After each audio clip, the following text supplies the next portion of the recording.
Hello বন্ধুরা, আশা করি সবাই অনেক ভালো আছেন। আজকে আবারও তোমাদের জন্য নিয়ে এসেছি একদম ইউনিক এবং ইন্টারেস্টিং একটি টেক ভিডিও। বন্ধুরা, তোমরা কি খেয়াল করেছো আগের তুলনায় এখন মোবাইল ফোনের দাম অনেকটাই বেড়ে গেছে।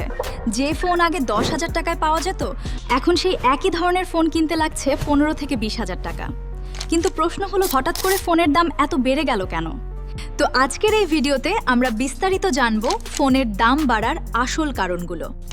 ভিডিওটি একদম শেষ পর্যন্ত দেখো, কারণ আজকের তথ্যগুলো তোমাদের সত্যিই অবাক করে দেবে। প্রথম কারণ, ডলারের দাম বৃদ্ধি। বন্ধুরা, বেশিরভাগ স্মার্টফোন বিদেশ থেকে আসে অথবা বিদেশি পার্টস দিয়ে তৈরি হয়।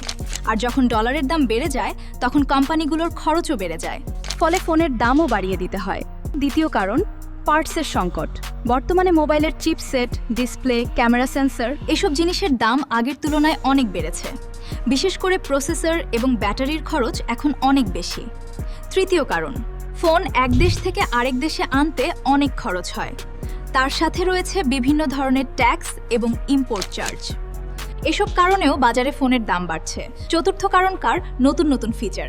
এখনকার ফোনগুলোতে থাকছে 5G, AI camera, AMOLED display, fast charging সহ অনেক আধুনিক ফিচার। এই নতুন প্রযুক্তির কারণেও ফোনের প্রোডাকশন খরচ বেড়ে যাচ্ছে।